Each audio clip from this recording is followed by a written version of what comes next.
My name is Becky Spudich. I'm a Master Gardener volunteer intern for at least a couple more weeks, and I see a few of my classmates here, and then I'll be an official Master Garden volunteer. The title is All You Really Need to Know About Bulbs. But first, we have that terrible spotted lanternfly. I want a show of hands. Who has seen a lanternfly? So I'm assuming, has everyone heard of a lanternfly? Yes. Who has killed a lanternfly? There we go. Good for you. You need to get awards because that's what you need to do. This spotted lanternfly that we're hearing a lot about, it's an invasive insect that was first seen in Pennsylvania in 2014. And when I started this presentation, getting it together, there were 17 states. I had to update my presentation twice. There's now 19 states in the United States that have an infestation of this. It was found in Jefferson County in 2020, and now it is here. It is in Lake County, as I've talked to people that they've seen. I have a friend here who lives in Painesville, and she saw one on her driveway, and she killed it. I'm very proud. So what do? They feed and they produce a honeydew, and that attracts wasps and it can other stinging insects. So that's one reason why we don't really want to, why we want to control this. If you go here, the bottom right slide, this is where we're at, July through November, and it's an adult, and it's about an inch long. And it's a big bug. It's not one that you're going to miss, as you those who have seen them will tell you. So I get an email that I started when I started the Master Gardener classes, and it's called Buckeye Yard and Garden Line. And once a week we get an email that has articles that have been recently written. And just by chance, on August 25th, there was an article written on the spotted lanternfly. And it said it's now in Erie, Lorraine, and Ottawa. So I'm going to pass this around, but basically, here we go. Here's Little Lake County. It's only a matter of time that we're going to have a level that they're really going to say that the state is quarantined. So I'm going to pass these all around at once. What do they mean by quarantine? Good question. I believe what it means is that as far as plants and monitoring and things like that, I did talk to our educator yesterday, and we're still right now in Lake County in the reporting phase. So they do still, even though we know it's here, they want us to report them. I think when they get such an amount, a large amount, that they will say, okay, it's quarantined. I will have to say, does any of the Master Gardeners know what that means? What I've read about it is just when something's quarantined, they limit what comes in or goes out. Yeah. Okay, through the nurseries and things like that. Depending on what they're looking at. Okay. That would probably be like wood also, right? Yes. Mm-hmm. Yeah. And of course, the tree of heaven, we know that if you happen to have one of those trees, if there's any possibility you can remove it, it'll be to your advantage. So the full impact of this on agriculture is not really even determined yet. But obviously for here, Lake County, grapes, nurseries, hops, apple, and the maple industries, they're in danger. So if you see it, take a picture, report it, and kill it, or destroy the egg mass. So I just have, from that article, here's a picture that someone took of one that's on, so you can kind of see the size. It's on the handicap, those buttons that you press to open a door. And then lastly, here, this one really jumped out. In Vermilion, there was a tree of heaven. They took that many off in 5 minutes. So we need to pay attention. Here's the information. So a little bit about me. In 2015, I retired after a 41-year career in nursing. And lots of those later years were spent in meetings, sitting at a desk, working on the computer. And so I was determined after I retired that I was going to get outside and I was going to do some things that I really enjoyed doing. So at my church we have flower beds, and of course flower beds always need weeding. And that was something that I was pretty good at doing. A few people here are a part of the team. So I started doing that. Well, we also have at our church a beautiful memory garden that two of our members created almost 25 years ago. And pretty much those two maintained it. And I will say that Lori Roy, who's sitting over there, and you can raise your hand, take credit for it. She's a master gardener. She's also a member of my church, and she's also my friend. And she knew so much. I was a little intimidated because I thought, there is no way I'm going to know what she knows. But once she figured out that I wanted to learn, that was it. The door was open. So I started gradually working in our memory garden. I attended the Lake County Master Gardener Volunteer Workshop in 2023.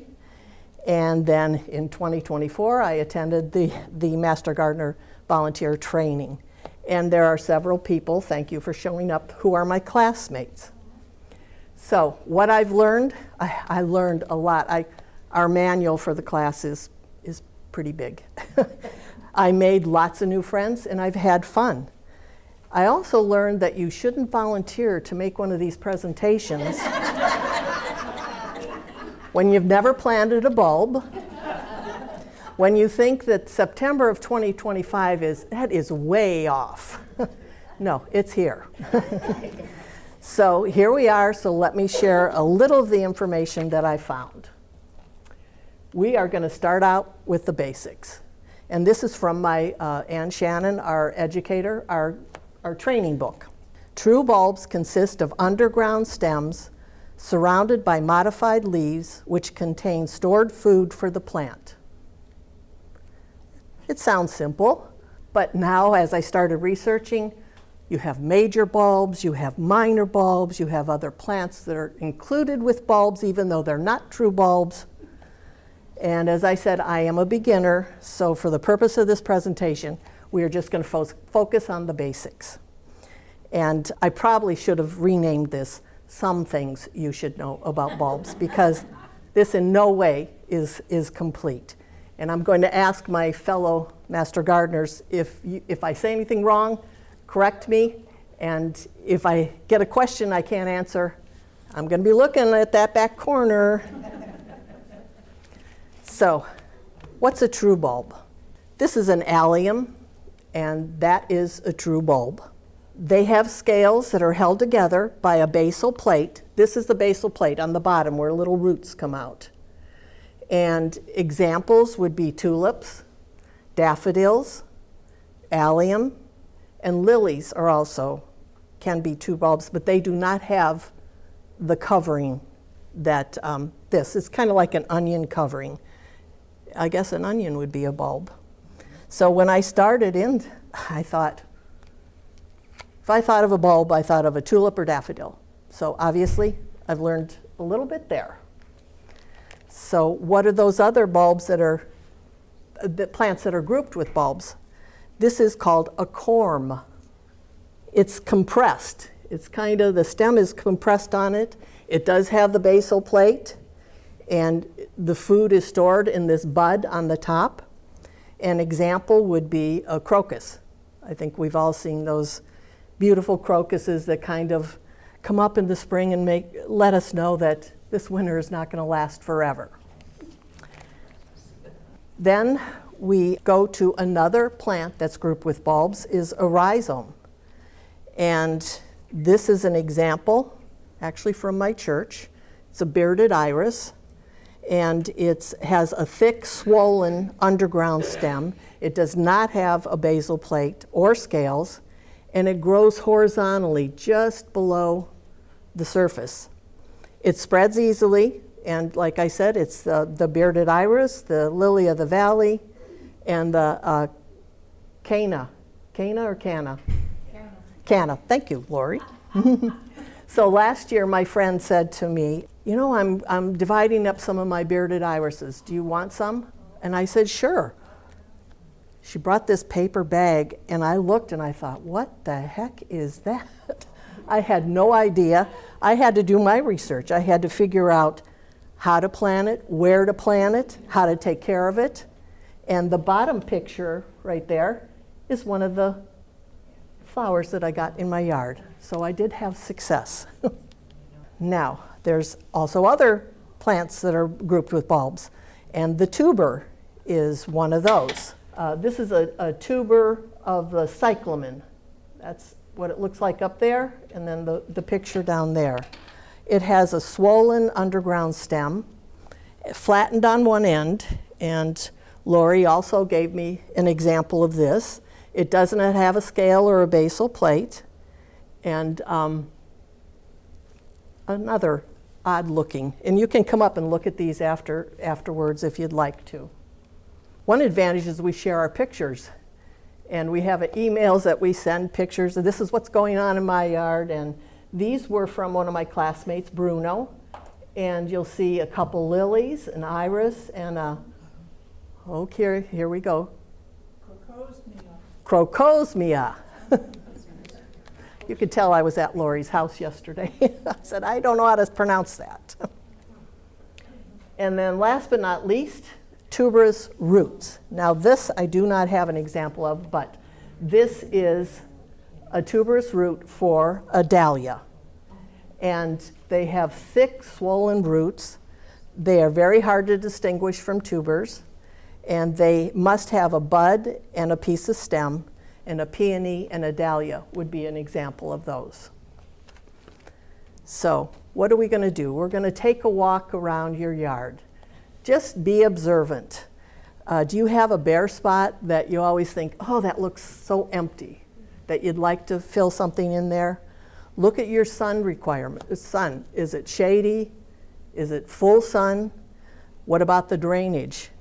If bearded irises, I know, do not like wet soil because the roots will rot. Would you like to put a colorful border in? What about planting under a tree or a shrub? Didn't think about that. Or what about planting them in your lawn? I've seen a lot of people do that with crocuses. So you can take this walk around at different times of the year so you understand that, you know, your flower beds look different at different times of the year, and new opportunities. So where are we going to plant it? Do not limit your choices to planting bulbs only in the ground. If you look up at the top here, there's a nice small container. There's different size containers, and you can match, have your colors accent each other. Up here is in a hanging basket. There we go. That's a lawn. That's full of crocuses. And then here, I hope you can see it, it's grape hyacinths that are planted under a tree. And some bulbs do well in shade, but some need sun. But if you put this under a deciduous tree like a maple or oak, when they're going to be blooming, there's no leaves on the tree, so the sun is able to get to them. It's time to buy your bulbs. Oh boy. So I have catalogs. And this winter is I'll be looking at these catalogs. I have several other there. You order one and you're going to get bunches of them. Prices can vary. Sometimes it might be a little bit pricier when it's bought from a catalog, but they do have more specialty bulbs there. But if you purchase large quantities from a catalog, like maybe 60 or 75, you can get them for $1 each. But as I said, and a bearded iris rhizome in one of my catalogs, you can pay $13 to $42 per rhizome. So if you have a friend who wants to share, it's really good. But in the catalog, under each of the selections, it'll show what zone these bulbs grow in. And in northern Ohio, right now, we're 6A. Who knows, as our climate continues to change, if that's going to stay at that point. It tells you the size of the bulb, and generally the bigger the bulb, the prettier the flower. How tall the plant will be, so you need to figure out, you don't want to put something 12 inches and then behind it put something that grows 6 inches. The sun requirements, it says when it blooms, so you can kind of have variety time, not everything blooms at once and then nothing, no color. And this is all important information when you're creating your plan. So I bought mine, and I have some on the table here, just a few that I know I'll be buying more, but it's generally less expensive. And you can go to a garden center, you can go to a big box store. It's amazing, the different stores that do have bulbs. The benefit of having them in your hands is you can feel them, you can look at them, you can know, this one doesn't look so good, so let's move on to the next one. It's time to get your hands dirty. So we've talked a lot about in these presentations about testing your soil. Who has tested their soil? Okay, a lot of people. Good. The ideal pH for bulbs is between 6 and 7. And the soil pH determines how much nutrients are available in the soil for the bulb. And the bulb needs those nutrients in order to rebloom. So the results of your soil test can provide recommendations for amending your soil. And test kits are available from our extension office in Painesville. And I'm going to go over in the next slide, review a copy of a soil retest. And you can also amend your soil with decomposed compost, manure, or leaf mulch, particularly when you're planting them. But this is a copy of test results. And you can see wasn't the best. So if you look up at section 1, basically this is information that you've provided, and this is information that Ann Channon, our educator, she gets a copy of the results the same time you get the copy. And so the section 2, it just says for your pH, phosphorus, potassium, and magnesium, it just kind of rates it. This is below optimum, optimum, and above optimum. Then section 3 is the recommendations. And this is where Ann can help you out, or a local garden center. It will tell you exactly what you need to add to your soil to make it better quality. And then the very bottom are additional results. This is kind of like the actual results numbers, potassium 2.0 and things like that. Next, use the right tool. I'm sure several of you have seen this. It's a handheld bulb planter. There's little markings that show for how deep you're going to plant your bulb. Here's a trowel, very simple. It also has those markings on it. If you're doing a large area, a square shovel's good because you can kind of just scoop it out and then plant your bulbs and then replant or put your soil back. Here's a long-handled bulb planter for people like me who are getting old and our back hurts, and it's a little bit nicer to have something that you can stand on instead of getting down on your hands and knees. And then now we are getting real techie. We have a bulb auger. And you buy this auger, you attach it to your household drill, and it drills a hole for you. So that's kind of neat. Follow the directions. Yes. This is some of my package that I bought last year, and I saved it. And I'm glad I saved it because, as you'll see on the back, it has loads of information. It blooms in early spring. Its hardiness zones 3 to 9, so we're good with 6. It grows to 4 to 6 inches. You plant it at 3 inches, and you plant 12 bulbs per square foot, and it likes full sun to partial shade. So it really provides a lot of information, so I will suggest look at the labels. The other thing is you want to space them. You want to make more of a color impact. Like you don't want to just put one here and then 10 feet down, put another one. You want to really make it nice and bright, and it'll just look much better that way. Avoid areas with poor drainage or standing water. And the general rule is you're going to plant it a depth of 3 times the height of the bulb. So this also is right on the back of the package when you're planting. It's the Netherlands Bulb Company Planting Guide. And as you can see, it has the different kinds of bulbs, how high they're going to grow to be, and how deep you need to dig them, plant them, I should say, and then when it's going to bloom. These come in early spring, mid-spring, late spring. So you can kind of do a variety in being able to try to have color all through spring. How do I plant a bulb? Decide on your design and plant it in groups. Dig the hole to the correct depth. You can add bone meal, although some people say that will attract those little critters. You can add fertilizer if indicated by the soil test.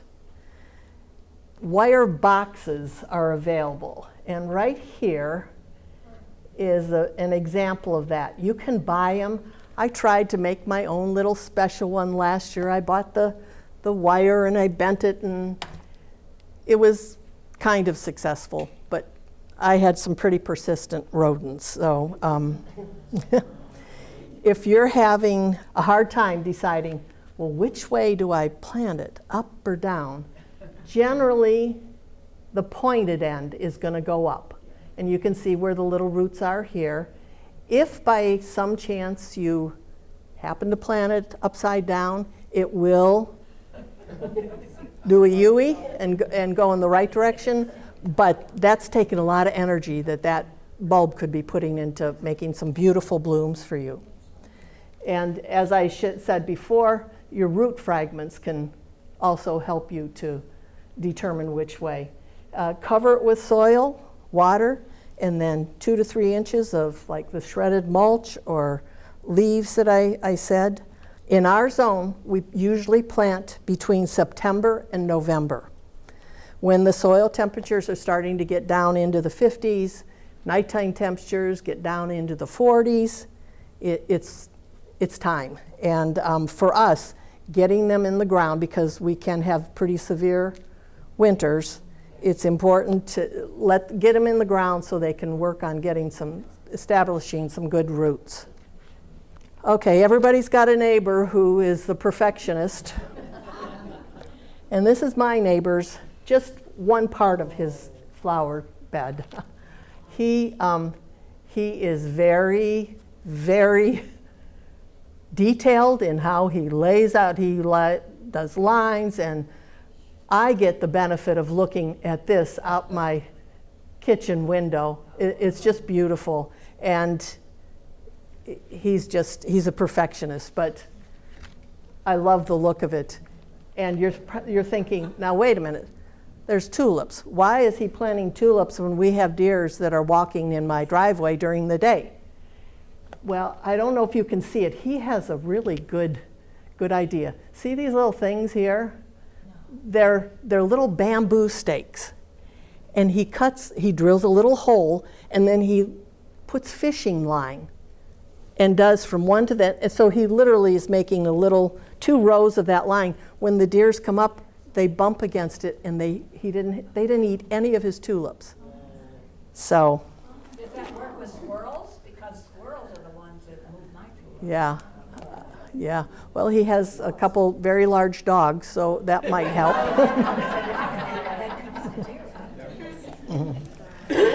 So after you have these blooms, okay, what are you going to do with them? Most bulbs produce leaves with their flowers. And it's important to make sure that you let those leaves turn yellow and begin to dry out. Even though they look ugly, I know we're all tempted to say, well, I just want to pull it. Do not bind or rubber band You've seen the whole bend it over, put a rubber band around it. That's going to prevent sunlight from getting in, and the bulbs need that. That's getting their energy to be able to have some beautiful flowers the next year. And two more things. Remember that deer, rabbits, groundhogs, and many other critters love the taste of our flowers. And I mean, how cute is that little bunny there? But I would be pretty upset if that little bunny was eating all my flowers. And then, of course, we have the deer, woodchucks. Tulips are a favorite of deer and other wildlife. Only daffodils are truly wildlife resistant, which I did not know that. This summer, chipmunks have been my enemy. And they are cute, but they are so fast. I mean, they're all over my house, and I've never really noticed it before. But so there's all kinds of products. You can go to the store and everything. There's wives' tales of what to do, but the bottom line is, if you have something that works that deters deers, keep on doing it and let us know. Get a cat, that'll help with the chipmunk issue. Okay, so now it's time to be patient, and this is the difficult part because winters in our part of the country can be very long, but they don't last forever. Enjoy the results of your hard work and start planning for your spring bulb planting. And that's a whole different group of bulbs. But I'll be looking at my catalogs when I've got a fire in the fireplace and marking my pages and putting little sticky notes. Next month, Michelle Key, one of my classmates, is doing a presentation on forcing bulbs. So I think that's a great segue into, we want some color inside our house during the winter. We don't want it to be all gray and dreary. So I encourage you to come in and listen to Michelle. Here's more pictures. Denise, my classmate, she's our traveler. She went to Amsterdam and she sent me these pictures. I mean, those tulips are just absolutely gorgeous. And look, for all the hard work we put into planting, sometimes they're just going to come up, and it's no best conditions, but you've got flowers, and what a nice thing to look at. And so Holland, Michigan is a good place to go in the spring. They have monstrous displays of tulips. He's saying that Holland, Michigan is a great place to go in the spring because they have wonderful gardens there. So, any easy questions? After the bulbs bloom, you said you need the leaves to turn yellow. Mm-hmm. Once they're yellow, can you cut them then? Yes. Okay, as long as they're yellow. Okay, Mm-hmm. that's enough nutrients. She's asking, once the leaves turn yellow, it's okay to cut them. And I said, yes, when they've completely dried out. I went crazy with bulbs when my kids were young and I could spend time in the yard with them. And now my beds are pretty full with daffodils and grape hyacinths and a couple beds with crocuses. And my concern is they're still great. Do I have to start dividing them, or I just leave them go because I haven't had time yet, frankly, to go in and do that. Mm-hmm. But I was just curious if that is something that I really should do. Are you going to help me out? On iris, you really should divide them every 3 years. Wow. I was terrible with the bed, and it was like 8 years, and they were hard to, most of them lived, but it was every 3 years for iris for sure. And daffodils do help strength-wise if you divide them periodically. Okay, thanks. Mm-hmm. But it is another convenient thing. You can plant them and leave them in the ground, and they just will come back. Now, my neighbor, he digs all of his up, and he's, yes. So, yeah. Yes. Has anyone ever tried, when I've planted bulbs, and I'll come back, and I'll find holes all over where critters have dug them up and eaten the bulbs. Has anyone tried just not building cages, but just laying netting down on top? And then in the spring lifting it up, they bloom. What I've done, if it's a chipmunk, if you go and buy Bubblicious strawberry gum, tear it apart, put it in the holes. Unfortunately, they'll eat it and they will be gone. Oh, They can't digest.